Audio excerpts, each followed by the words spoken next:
শতরূপ ঘোষের social network activity অন্যতম স্মার্টনেসের একটা পরিচয় তিনি কিন্তু রেখেছেন। ঐশী কিন্তু এস্টাবলিশড বামপন্থী নেত্রী হিসাবে জেএনইউতে রাজনীতি করেন, সেখানে কিন্তু অনেক বেশি দায়িত্ববোধের পরিচয় ঐশীর থেকে এক্সপেক্ট করা যায়। তো একজন নারীর কমেন্ট বক্সে নাম্বার দিয়ে দেওয়া বা এই ধরনের কথা যদি উনি সত্যি লেখেন, আমার পোষা নতুন রক্ষিতা, আমি জানি না এর বিপক্ষে কোনো কথা হতে পারে বলে। এই লজ্জা কাদের? যারা কমেন্ট করলেন তাদের না, এই লজ্জা আমাদের, যে আমরা আমাদের বিদেশ সচিবকে সামাজিক মাধ্যমে আক্রমণ থেকে রক্ষা করতে পারলাম না। যুদ্ধের সময় নতুন যুদ্ধ, হেডিং দেখে হয়তো বুঝতে পারছেন আমি যে বিষয়ে আজকে কথা বলবো এটা অত্যন্ত সিরিয়াস একটা ইস্যু। আমার মনে হয় বর্তমান সময়ে আমরা ভারত এবং পাকিস্তানের যুদ্ধকে সামনে রেখে যে নিদর্শন তৈরি করছি তা মোটেই ভারতবাসী হিসাবে কাঙ্ক্ষিত নয়। প্রশ্ন উঠবে অনেক, তবে তার আগে আমি কিছু ডকুমেন্ট আপনাদের দেখাবো, তাহলেই আপনারা বুঝবেন শালীনতা শব্দটা হয়তো রাজনৈতিক প্রাঙ্গণ থেকে অনেক দূরে হারিয়ে যেতে বসেছে। আমার দৃঢ় বিশ্বাস এই যুদ্ধকে সামনে রেখে একাধিক রাজনৈতিক দল যেভাবে নিজেদের মধ্যে বিতর্কে জড়িয়ে পড়ছেন, তার থেকে পাড়ার ক্লাবে বসে পল্টু মন্টু ঝন্টুরা আইপিএল নিয়ে অনেক বেশি ম্যাচিওর্ড একটা ডিসকাশন করে। প্রশ্নটা কি?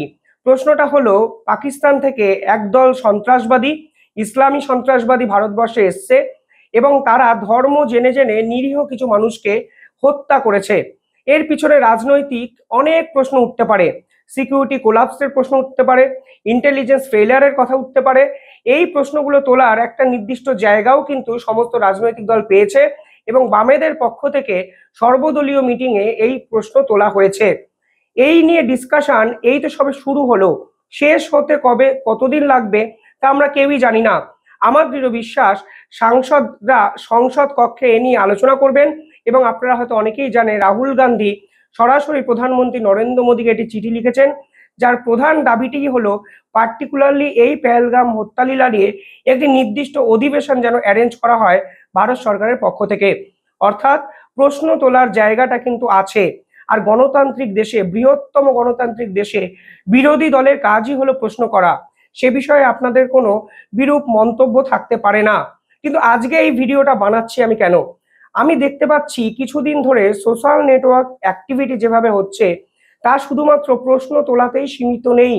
একে অপরের ব্যক্তিগত দুনিয়া, ব্যক্তিগত পার্সোনাল অ্যাটাক, সমস্ত পরিসরেই রাজনৈতিক নেতারা ঢুকে পড়লেন।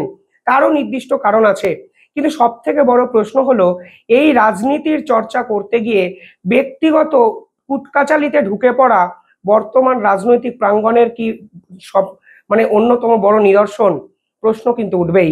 কেন আমি বললাম কথা? কিছুদিন আগে শুভেন্দু অধিকারী একটি প্রেস কনফারেন্স করেন। তিনি প্রেস কনফারেন্সে কি বলেন? তিনি বলেন কিছুদিন আগে ভারত সরকারের পক্ষ থেকে যে মক ড্রিল আয়োজন করা হয়েছিল, সেই মক ড্রিলকে কেন্দ্র করে কিছু বামপন্থী নেতা কিছু ফেসবুকে স্ট্যাটাস দেন। সত্যি বামপন্থের কিছু নেতা এই ধরনের স্ট্যাটাস দিয়েছেন এবং এ বিষয়ে আপনি অ্যাভয়েড করতে পারেন না। আপনি মক ড্রিলের ডিক্লেয়ার করার পরে সিপিএম এর ওই মালগুলো তো টিভিতে থাকে, আপনারা ডাকেন বলে ওই চ্যাংড়াগুলো, ওদের একটা ভাটাংশ আছে, এদেরও কতগুলো আছে। পাঁচবার করে ভোটে হেরেছে। সেলিম যেমন 3 বার ভোটে হেরেছে পরপর। শতরূপ না কি একটা আছে, সেও 4-5 বার ভোটে হেরেছে। সবগুলোই হারে ভোটে, আবার যত দাঁড়াবে হারবে। এবং হারা শুধু নয়, এরা সিকিউরিটি মানিও ফেরত পায় না। এরা প্রত্যেকের Facebook account, x account, Instagram খুলে দেখুন নরেন্দ্র মোদীকে নিয়ে কি খিল্লিনা করেনি এরা। বলছে ইনি কোভিডের সময় থালা বাজাতে বলেছিলেন। কি বাজে ভাবে 6 তারিখে ওদের পোস্টগুলো দেখুন, নোংরা ভাবে ভারতবর্ষের প্রধানমন্ত্রীকে আক্রমণ করেছে। আমি যদি নিউট্রাল দৃষ্টিভঙ্গি থেকে ভাবি তাহলে দেখবেন ওই স্ট্যাটাসগুলো কোনোভাবেই সমর্থনযোগ্য নয়। কেউ কেউ স্ট্যাটাসে লিখেছিলেন কোভিডের সময় যেমন থালা বাসন আমরা বাজিয়েছি, একই রকম ভাবে কিছু ভিন্ন ধরনের অ্যাক্টিভিটিকে আমরা এই সময় করব। এই ধরনের কথাবার্তা তারা বলেছেন এবং নিঃসন্দেহে প্রতিবাদযোগ্য একটা বিষয়।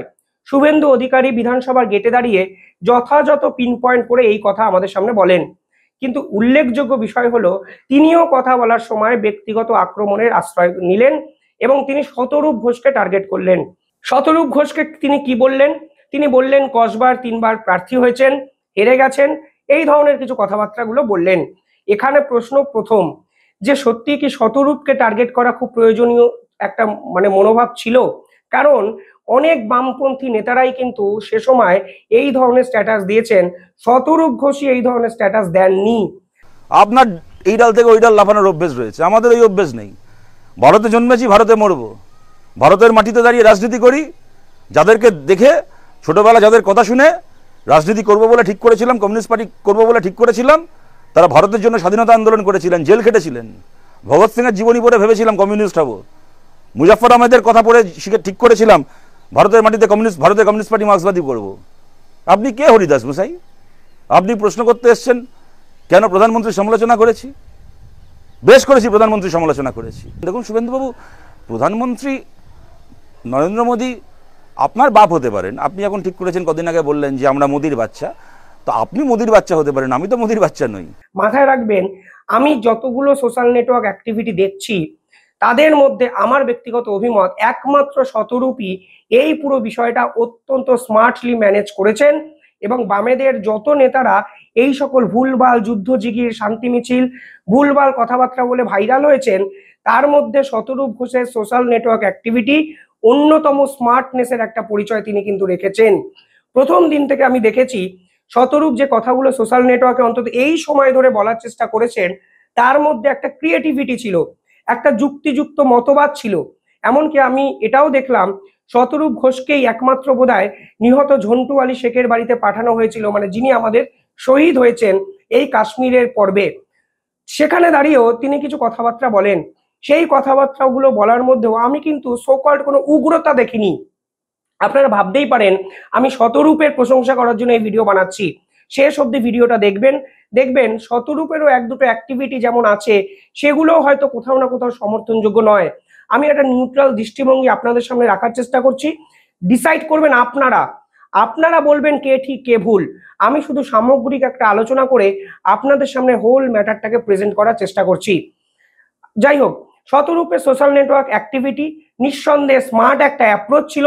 এমনকি আমার কোথাও গিয়ে মনে হয়েছে সিপিআইএম ওয়েস্ট বেঙ্গল এই যে ডিজিটালের ফেসবুক পেজ, এই ফেসবুক পেজ থেকেও এই ধরনের স্মার্টনেস দেখানো যায়নি যেরকম স্মার্টনেস কিছু ক্ষেত্রে শতরূপ দেখিয়েছেন।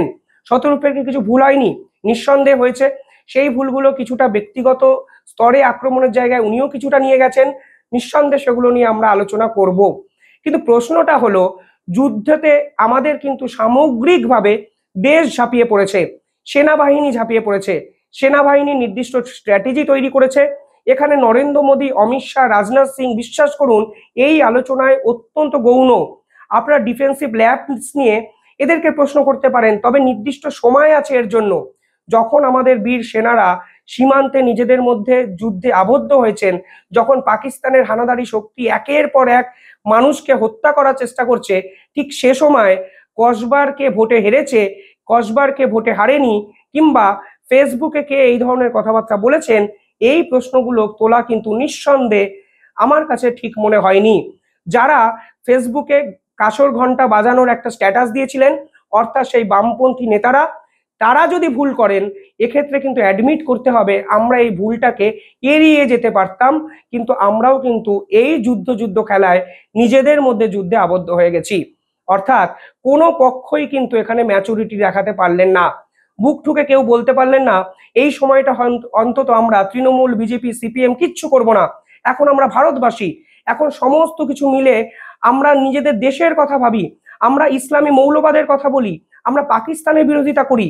আমরা এই সময় শান্তির মিছিল না করে অন্তত সন্ত্রাসবাদকে এমন একটা নিদর্শন তৈরি করি সন্ত্রাসবাদের বিপক্ষে, যেন ইতিহাসে লেখা থাকে যে ভারত খুব একটা নিরীহ দেশ নয়, ভারত দুর্বল নয়। কারণ 26 জন পর্যটককে কালকে ওরা মেরেছে, কালকে 26,000 মানুষকে ওরা মারতে পারে যদি ওই সন্ত্রাসবাদের যমনিকা পতন না হয়। 3 জন একত্রে আমরা এই কথাটা বলতে পারলাম না, আমরা একে অপরের বিপক্ষে যুদ্ধ করলাম। পরের আরেকটা স্ট্যাটাসে আসি। ঐশী ঘোষ, আপনারা জানেন এসএফআই নেত্রী, দিল্লিতে জেএনইউতে দীর্ঘদিন করেছেন, রাজনীতি করছেন। আমি নিজেও ঐশীর ইন্টারভিউ করেছি, আমার সঙ্গে ঐশীর অত্যন্ত ভালো সম্পর্ক, এখনো হোয়াটসঅ্যাপে টুকটাক কথা হচ্ছে। কিন্তু সব থেকে বড় হলো ঐশী একটা স্ট্যাটাস দিয়েছেন, সেই স্ট্যাটাসটা আমি একটু আপনাদের দেখাতে চাই, যেখানে তিনি বলেছেন, একদম সরাসরি বলেছেন, deescalate now, no ifs no buts, war is not a video game, how can it give satisfaction to us? অর্থাৎ পরিষ্কার বলেছেন অবিলম্বে যুদ্ধ বন্ধ করুন, নো ইফ নো বাটস, কোনো যদি কিন্তু হতে পারে না। War is not a video game, অর্থাৎ সত্যি ওয়ার তো ভিডিও গেম নয়, এটা সকলেই জানে। How can it give satisfaction to us? এখানে ঐশীকে আমি কিছু প্রশ্ন করতে চাই। প্রথম প্রশ্ন হলো, যুদ্ধটা করেছে কারা? ভারতের সেনাবাহিনী পাকিস্তানের বিপক্ষে যুদ্ধ ঘোষণা করেনি, এই মতবাদটা আগে সকলে ঢুকিয়ে নিন। ভারতের সেনাবাহিনী শুধুমাত্র ইসলামী মৌলবাদী জঙ্গি সংগঠনের ঘাঁটিগুলোকে কুচে কুচে এয়ার স্ট্রাইক করে শেষ করেছে। এটা যুদ্ধ নয়, এটা পাল্টা চ্যালেঞ্জ, নিজেদের অধিকারকে গোটা বিশ্বের সামনে প্রতিষ্ঠা করার চ্যালেঞ্জ, আত্মসম্মানকে বজায় রাখার চ্যালেঞ্জ। ভারতীয় সেনা আসলে এই বিশ্বের অন্যতম বড় বীরের স্থান যে পেতে পারে, সেই বীর বীরের এই ক্যাপাবিলিটিটাকে আন্তর্জাতিক স্তরে দেখিয়ে দেওয়ার একটা চ্যালেঞ্জ। এটা তো যুদ্ধ নয়। যুদ্ধ কেন করবে? একাধিক দেশ একে অপরের সঙ্গে যুদ্ধ করছে জায়গা দখলকে কেন্দ্র করে। ভারত তো জায়গা দখলকে কেন্দ্র করে যুদ্ধে নামেনি। ভারত নেমেছে 26 জন নিরীহ কাশ্মীরের ভারতীয় পর্যটকদের যে হত্যালীলা চালানো হয়েছে তার বিপক্ষে পাল্টা অ্যাকশন নেওয়ার জন্য। পাল্টা অ্যাকশন তো আমাদের আইন শৃঙ্খলা বাহিনীও নেয়, পুলিশ নেয় না? যদি চুরি করে তাহলে চোরকে তো পুলিশ ধরে। আমি কি তখন বলবো আপনারা কোনোভাবে দানবীয় শক্তির প্রদর্শন করবেন না? দানবীয় শক্তির প্রদর্শনের খেলায় কিন্তু ভারতীয় সেনারা নামেনি। ভারতীয় সেনারা নেমেছে যেন আমরা, আমাদের ভবিষ্যৎ প্রজন্ম সুরক্ষিত থাকতে পারে, সেফ থাকতে পারে। আর যেখানে বামেদের সর্বদলীয় বৈঠকে পরিষ্কার স্ট্যান্ড, ভারত সরকারের তারা পাশে থাকবেন। ভারত সরকারের স্ট্যান্ড হলো সেনাবাহিনীকে ফ্রি হ্যান্ড দেওয়া হয়েছে, সেনাবাহিনী যা করবেন সেখানে সহমত জানাবেন। সেখানে আমার ব্যক্তিগত পছন্দ আমি ফেসবুকে জাহির করছি, সেটা নিঃসন্দেহে আমার মনে হয় প্রশ্নবোধক একটা চিহ্নের মধ্যে আপনাকেও আনতে হবে। আর ঐশী আর আমার স্ট্যাটাস দেওয়ার মধ্যে একটা পার্থক্য আছে। কি পার্থক্য? পাড়ার পল্টু, ঝন্টু, মন্টু এরা যদি স্ট্যাটাস দেয় তাহলে সেই স্ট্যাটাসগুলো নিয়ে আলোচনা হওয়ার সম্ভাবনা কম। হয়তো 2-3 জন বন্ধু বান্ধবের মধ্যে আলোচনা হতে পারে, কিন্তু ঐশী কিন্তু এস্টাবলিশড বামপন্থী নেত্রী হিসাবে জেএনইউতে রাজনীতি করেন, গোটা দেশ ঐশীকে চেনে। সেখানে কিন্তু অনেক বেশি দায়িত্ববোধের পরিচয় ঐশীর থেকে এক্সপেক্ট করা যায়।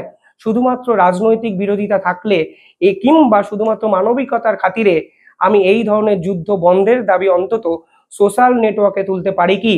আর যুদ্ধ করার সিদ্ধান্ত তো ভারত নেয়নি। ভারতীয় সেনাকে দিনের পর দিন যেভাবে হত্যালীলার সম্মুখীন হতে হয় এলওসিতে, যারা প্রতিদিন সিজফায়ার এগ্রিমেন্টকে ভায়োলেট করে এলওসিতে, ঠিক তাদের বিপক্ষে ভারতীয় সেনা যখন ঝাঁপিয়ে পড়েছে, ঠিক তখন পিছন থেকে জামাটাকে টেনে ধরা আমার মনে হয় খুব একটা ম্যাচিওর আচরণ নয়। আমি এই পুরো ভিডিওতে দীপশিতার কথা বললাম না, আমি এই নিয়ে আলাদা একটি ভিডিও বানিয়েছি। পাশাপাশি শতরূপ ও শুভেন্দু অধিকারীর এই কমেন্টের ভিত্তিতে কিছু রিপ্লাই দিয়েছেন, নিঃসন্দেহে প্রশংসনীয় রিপ্লাই। আরো ইন্টারেস্টিংলি আমার যে বিষয়টা মনে হয়েছে, শুভেন্দু অধিকারী বলেছিলেন কসবায় শতরূপ 3 বার হেরেছে। শতরূপ ক্যামেরার সামনে যেটা বললেন আমার সত্যি ভালো লাগার বিষয় এটা, কারণ শতরূপ বললেন আমি 3 বার হেরেছি, সত্যি এটা তো ঠিক, মানুষ আমাকে হারিয়েছে, এটা নিয়ে আমার কোনো অভিযোগ নেই। শুভেন্দু অধিকারী ঠিকই বলেছেন। অর্থাৎ আমি প্রথমে যে কথাটা বলেছিলাম শতরূপই একমাত্র একটা স্মার্ট অ্যাপ্রোচ দেখিয়েছেন, সেটা আমি আবার একবার আপনাদেরকে মনে করিয়ে দিলাম, কারণ তিনি তার হারটাকে জাস্টিফাই করার জন্য শুভেন্দুর সঙ্গে বাকযুদ্ধে অবতীর্ণ হননি। কিন্তু তিনি কি কোনো ভুল করেননি? দেখুন, আমার ভুল ঠিক বিশ্লেষণ করার ক্ষমতা নেই, কিন্তু আমি কালকে শতরূপের একটি স্ট্যাটাস দেখেছি। শতরূপ একটি স্ট্যাটাস দিয়েছেন এবং সেই স্ট্যাটাস নিয়ে বিতর্ক হতে পারে। সেই স্ট্যাটাস নিয়ে বিতর্কের বদলে একে অপরের সঙ্গে লড়াই শুরু হয়ে গেল হঠাৎ করে। শতরূপ কি লিখেছিলেন? শতরূপ লিখেছিলেন এটি বিজেপি ইন্ডিয়ার একটি পোস্ট, যেই পোস্টে উল্লেখ করা ছিল কোনো একটা সময়ের উল্লেখ করা, যেখানে বিজেপি পোস্ট করেছিল unlike the UPA's regime passivity, new India has no patience for futile peace talk. অর্থাৎ বিজেপি 2 দিন আগে পোস্ট করেছিলেন এটা নতুন ভারত, এখানে পিস টকের কোনো জায়গা নেই, শত্রুরা যদি ঘরে ঢুকে মারে আমরা এর উত্তর দেব। কিছুদিন পর ভারত সরকার সিদ্ধান্ত নেন আপাতত সিজফায়ার এগ্রিমেন্টে আমরা সই করব। এটা তো ভারতের সিদ্ধান্ত, এটা ভারত সরকার, ভারতীয় সেনার নিজস্ব সিদ্ধান্ত। তা নিয়ে বিরোধিতা হতে পারে, প্রশ্ন তুলতে পারে, আমিও প্রশ্ন তুলেছি বিভিন্ন জায়গায়, আমার ভিডিওতেই তুলেছি। কিন্তু তারপরে শতরূপ বিজেপিরই আর একটা পোস্ট নিয়ে একটি কমেন্ট করেন। তিনি লেখেন, India reaffirms its commitment to peace. অর্থাৎ যে বিজেপি ইন্ডিয়া বলেছিল শান্তির সময় এটা নয়, যুদ্ধের সময়, সেই বিজেপি ইন্ডিয়া শান্তির কথা বলেছেন, কারণ ভারত সরকার বলেছে এই মুহূর্তে সিজফায়ার এগ্রিমেন্ট করবে। এতটা ঠিকই ছিল। শতরূপ উপরে লেখেন, দুটো টুইটের মাঝে সময়ের ব্যবধান 19 ঘন্টার মতো। 19 ঘন্টায় সিদ্ধান্তটা সম্পূর্ণভাবে বদলে যায়। কেন বদলে যায় তা নিয়ে অনেক বিতর্ক আছে। আমি ইন্ডিপেন্ডেন্ট বেঙ্গলে ভিডিও বানাচ্ছি, আপনারা দেখতে পারেন। শেষের লাইনটা হলো, এত তাড়াতাড়ি তো রুদ্রনীল ঘোষও পাল্টি খায় না। অর্থাৎ তিনি রুদ্রনীলকে কোথাও না কোথাও খোঁচা দিয়েছেন। এই রাজনৈতিক খোঁচাগুলো দেখতে ভালো লাগে, ভালো লাগারও একটা বিষয়, আমরা হাসতে পারি। এই জটিল একটা জীবনে হাসিটারও তো একটা অভাব আছে। রুদ্রনীল আজকে হঠাৎ করে একটি স্ট্যাটাস দিয়েছেন। তিনি কি লিখেছেন, যাই বলুন, পাক প্রধানমন্ত্রী শরীফের মিডিয়ার সামনে হ্যান কারেগা ত্যান কারেগা ইত্যাদি মিথ্যে বলার অ্যাটিটিউড হুবহু আমাদের সিপিএম এর শতরূপ ঘোষের মতো। দুজনেই জানে বাতেলা দিচ্ছি, ভাড়ে মা ভবানী, বিশ্বজুড়ে জনসমর্থন নেই, তবু বাতেলা থামানো যাবে না। ক্যামেরা অন্তর হব্বাজি স্টার্ট। বড় মিল দুজনের। অর্থাৎ রুদ্রনীল পাল্টা দিলেন শতরূপের। দুটো ছবি অ্যাটাচ করেছেন, আপনারা স্ক্রিনে দেখতে পাচ্ছেন। শতরূপ আবার একটু আগে পোস্ট করেছেন এটাকে রিটুইট করে, কাল ওর নাম নিয়ে পোস্ট করেছিলাম বলে 21 ঘন্টা ভেবে মালটা এটা বানিয়েছে। অর্থাৎ শতরূপ বনাম রুদ্রনীল নতুন যুদ্ধে নামলেন। কে ঠিক কে ভুল দর্শকরা বিচার করবেন। আমার বক্তব্য হলো, এই মুহূর্তে আমরা কি এই বিষয়টা এড়িয়ে যেতে পারতাম? প্রশ্ন কিন্তু থেকেই যায়। এই উত্তর আমি দর্শকদের উদ্দেশ্যেই রাখলাম। ওনারা যেটা বলবেন আমি সেই কমেন্টগুলোকে অ্যাকসেপ্ট করব। কিন্তু খারাপ লাগার জায়গা আরো আছে। সবই যে যুদ্ধ চলেছে সেটা নয়, কিছু জিনিসকে আপনাকে প্রতিবাদ করতেই হবে। যেমন আমাদের বিদেশ সচিব বিক্রম মিশ্রির ফেসবুক পোস্ট, টুইটার পোস্ট, সেখানে গিয়ে কতগুলো অশিক্ষিত, কতগুলো উগ্র মানুষ নোংরা কমেন্ট করতে শুরু করেন। কারণ কি? কারণ বিক্রম মিশ্রি ঘোষণা করেছেন ভারতবর্ষ সিজফায়ার এগ্রিমেন্টের জন্য রাজি হয়েছে এবং এই পুরো বিষয়টা যুদ্ধ থামিয়ে দিতে পারে। যারা কমেন্ট করেছেন তারা ভাবেন এই দেশের সর্বময় কর্তার নাম বিক্রম মিশ্রি, উনি যেটা চাইবেন সেটাই হবে। উনি সিজফায়ার এগ্রিমেন্ট চেয়েছেন বলে রাতারাতি যুদ্ধ থেমে গেল। বিষয়টাকে এতটা সহজ? উনি সরকারের ঊর্ধ্বতন কর্তা কিংবা সরকারের ঊর্ধ্বতন কর্মচারী শুনতে খারাপ লাগলো, এটা তো বাস্তব। উনি ভারত সরকারের অধীনে কর্মরত। উনি কি করবেন? উপর থেকে যার নির্দেশ আসবে উনি সেটাকে সামাজিক মাধ্যমে বলবেন, আমাদের সামনে খোলাখুলি একটা বার্তা দেবেন। এবং এই পুরো বিষয়টায় বিক্রম মিস্ত্রি যেরকম আচরণ করেছেন তাকে উঠে দাঁড়িয়ে স্যালুট করতে হয়। কোনো আলাদা আবেগ নেই, কোনো বাড়তি উস্কানি নেই। যেটা ফ্যাক্ট সেই ফ্যাক্ট ধরে ধরে আমাদের প্রতিপক্ষ পাকিস্তানকে শুইয়ে দিয়েছেন এই বিক্রম মিস্ত্রি। আমাদের স্যালুট করা উচিত ছিল ওনাকে। উনি ভারতকে রিপ্রেজেন্ট করেছেন। সারা ভারতের উপর চোখ ছিল 190টা দেশের। উনি যেটা বলেছেন 190টা দেশের মিডিয়া সেটাকে প্রচার করেছে।